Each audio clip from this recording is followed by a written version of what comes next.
Right guys, hi. So at this point you should have copied yesterday the PowerPoint about the manhunt. I have already given you the documentary to watch. I think it was probably a couple of weeks ago now, which you will have seen lots of different ex-soldiers talking about different experiences of different wars, and you would have seen Eddie, who is the basis for this poem, Eddie and Laura, and their story. It was also a short clip. It was also in the PowerPoint yesterday, and you should be quite familiar with their story now. Now I'm going to show you. I'm not going to bother writing everything out because it's getting a bit tedious, to be honest, because a lot of people aren't looking at it, which I'm finding really disheartening. I'm spending all my time doing this, and there's only a few of you, which kind of makes me worry, I'm not going to lie. So if I show you exactly, this is my other copy, my ordinary class copy that you've all seen loads of times. Again, structure, I stick up at the top, which is what you could do. You could copy that down from your table. Context, I've done a little bit down here near the bottom. And I always do themes at the bottom, as you can see from that one and on that one. And I've got a code, I just highlight the key quotes like I give to you in class. So I'll read it to you and then we'll go through it. After the first phase, after passionate nights and intimate days, only then would he let me trace the frozen river which ran through his face. Only then would he let me explore the blown hinge of his lower jaw, and handle and hold the damaged porcelain collarbone, and mind and attend the fractured rudder of shoulder blade, and finger and thumb the parachute silk of his punctured lung. Only then could I bind the struts and climb the rungs of his broken ribs and feel the hurt of his grazed heart. Skirting along, only then could I picture the scam, the fetus of metal beneath his chest, where the bullet had finally come to rest. Then I widened the search, traced the scarring back to its source, to a sweating, unexploded mine, buried deep in his mind, around which every nerve in his body had tightened and closed. Then, and only then, did I come close. Okay, it's a really powerful poem, really powerful imagery, particularly when you know the story. And Armitage, I read something about him actually today, that he was saying that watching that documentary, making that documentary, hearing these stories, and then being able to put these stories into the words is the closest he will ever come to writing war poetry, and it's closest he ever wants to come to being part of a war, because he realises just how devastating it is. And obviously from, the themes, the lasting effects of war, this poor man has got PTSD.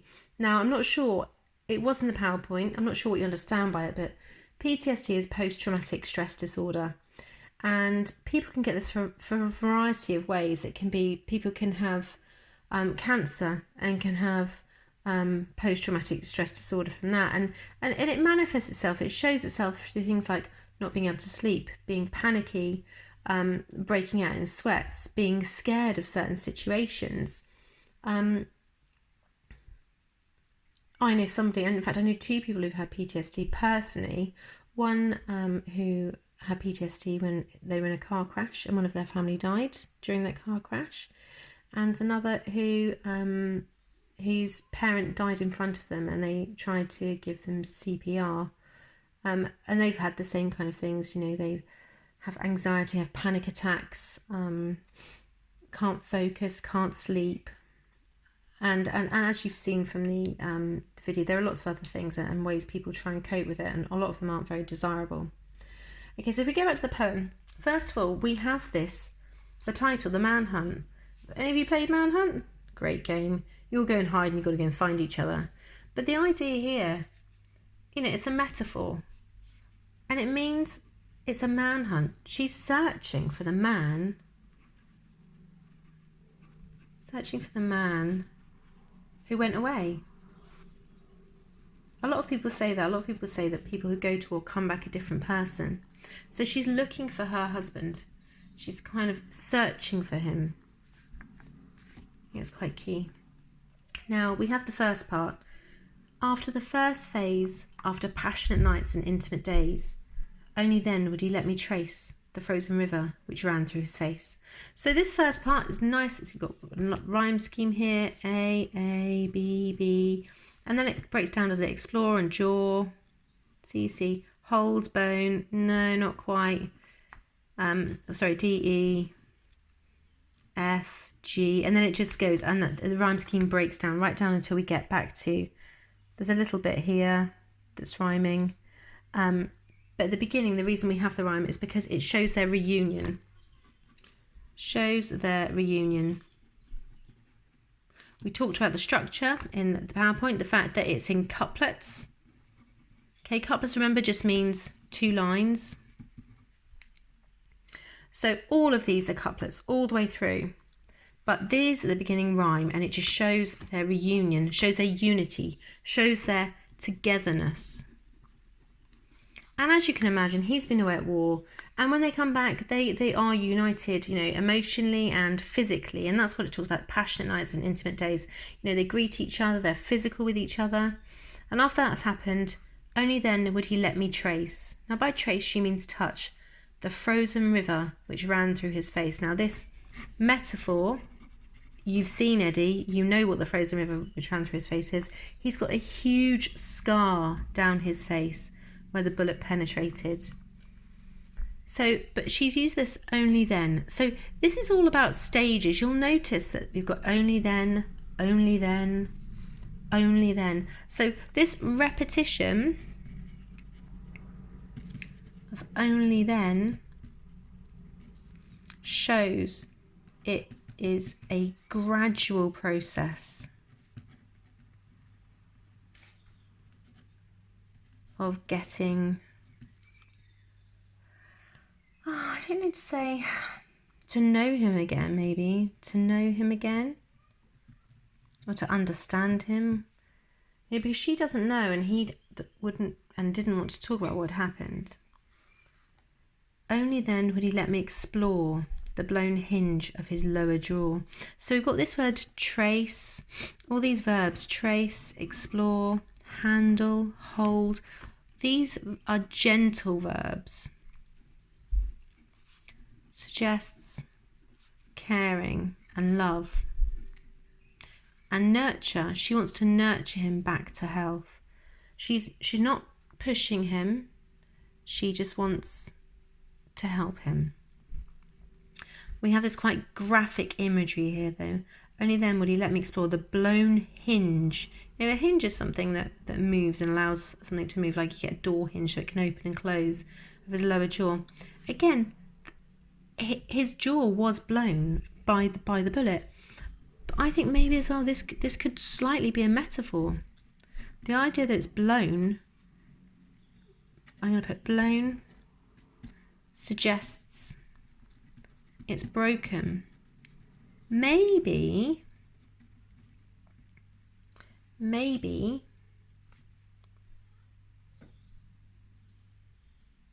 metaphorically is stopping him from communicating, from speaking to her. Not, like hello, goodbye, but speaking to her about his feelings. And then we get, and handle and hold the damaged porcelain collarbone. So your collarbone is just below your neck. I think you probably know where your collarbones are. And they are fairly thin, but the idea of porcelain is incredibly fragile. So this speaks to us about how fragile the human body is. You've got his jaw, his collarbone, and you'll notice that each of these, like his face, his jaw, his collarbone, his shoulder blade, his lung, his broken ribs, every single stanza has a different injury on a different part of his body. This is how brutally he has been injured. So the damaged porcelain collarbone. Okay, so everything she's doing with caution. And then she says she wants to mind and attend to him. Again, these gentle verbs we were referring to. The fractured rudder of a shoulder blade. Now, fractured means broken. And rudders are normally associated with boats. And a rudders keep you steady, keep you on course. So this starts to kind of insinuate, to kind of suggest that he's finding things hard. He's finding it hard to stay on course, to steer. Maybe he's finding it hard to go forward with his life, which is totally understandable. Perhaps he's a little bit stuck. So I'm sorry, but I'm having to hold my phone when I'm doing this and write, and I'm not very good at it. But hopefully you'll be able to see what I'm writing. Would it be better if I did it like that? Probably. Okay, and then we've got this idea, and finger and thumb. Oh, it's my hand over the camera. Yep, sorry.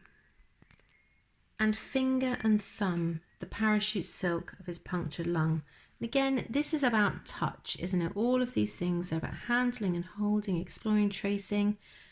This gentle touch that she's using to explore his broken body. And we have this beautiful idea here, the parachute silk. Is his lung made out of parachute silk? No, it's a metaphor to show how delicate and fragile, again, his body is, his punctured lung. So this poor man, his jaw has been shot and blown. His collarbone has been hit by the bullet. It's fractured a bone in his shoulder blade. It's punctured his lung. And then she comes back to him. We talked about this. Only then. Okay, this is a gradual process. So she has to go through all of these processes, touching his face, his neck, his shoulder, his chest, where his lungs are.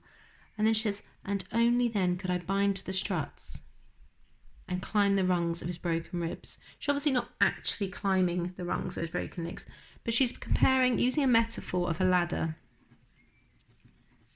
Because a ladder has rungs. And of climbing this ladder, of climbing his broken ribs towards his heart, to get to his heart. So what she's saying is this is a process. She hasn't just gone straight in there. She's had to go through all of these little steps, very gently, to try and understand him. And then she says, and feel the hurt of his grazed heart. Now, again, you could say literally, remember we talked about this, literally, the bullet has grazed his heart. And by that, you know, like if you fall over, take a little bit of skin off of your knee, that's grazing your knee. The bullet has literally grazed his heart. It's gone right next to his heart, and it's touched it and damaged it a little bit. So he's incredibly lucky to be alive. He's been shot 3 times. Now, metaphorically though, a metaphor of this, so literal, literally, metaphor, metaphorically. Metaphorically,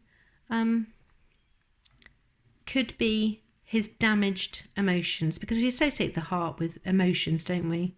Which is quite funny, really, because it's got nothing to do with emotions, has it? It's your brain that has to do with emotions, I would imagine.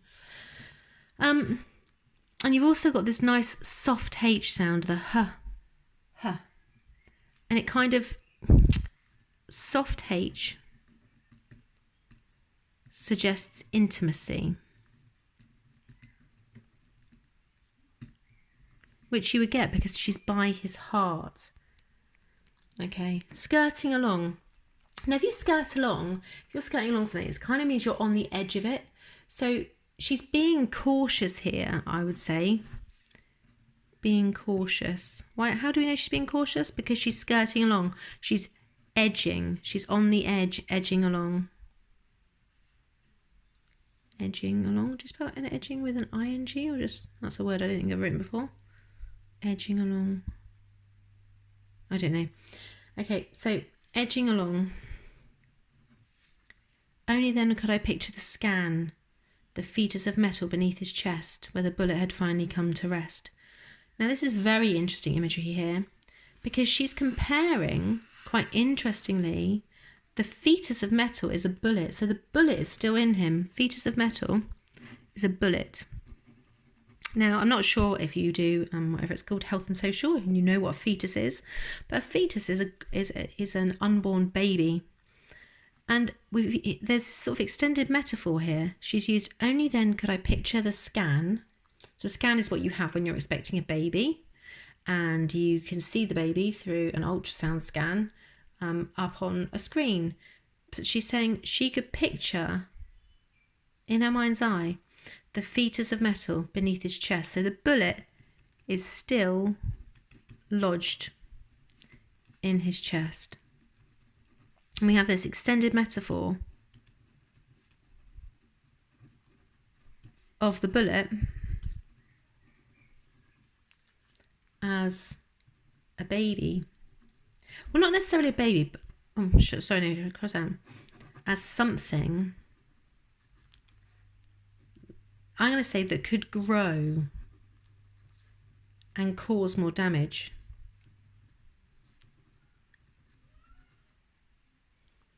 And the idea of a bullet finally coming to rest, when you say someone has come to rest, it means that they've died. And this could have connotations that he could very well have died himself. Then I widened the search. Okay, so she's found all of these injuries, but she's still looking for the man that was her husband. Then I widened the search, so she had to keep looking. And I traced the scarring back to its source. So there's all of this scarring, all of this injury. And now she says she's found the source of the injury. So she's found all of the physical damage. She wants to find the mental damage now. And she's found it, tracing the scarring back to its source, to a sweating, unexploded mine buried deep in his mind. Now, a mine, if you're not sure what it is an explosive. Normally, mines are buried under the ground, almost like booby traps, so you don't know they're there and they can go off at any minute. And this is the great imagery that Armitage is using for his mental health issues. When I say his, I mean Eddie's. Okay. This is the cause of his pain, the cause of his suffering. He's got the physical things, which you can deal with. Most people can deal with physical suffering, but mental suffering is different. You can't see it. You don't really know that it's there. And this idea that it's buried deep in his mind, around which every nerve in his body had tightened and closed. Now, all of this is a metaphor for PTSD.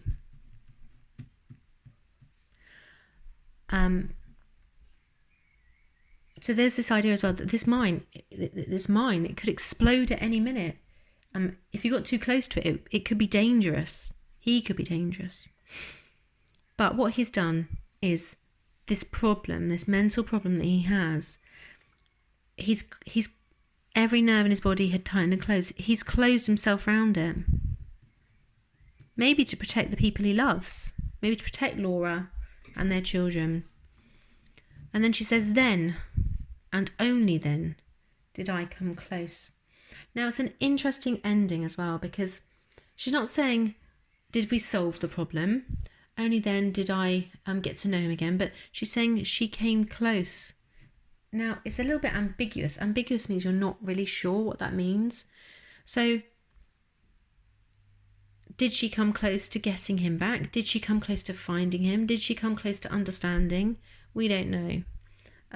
But this is a fantastic poem, so much imagery. And I'm hoping that you can all understand really the after having read the PowerPoint, sorry guys, and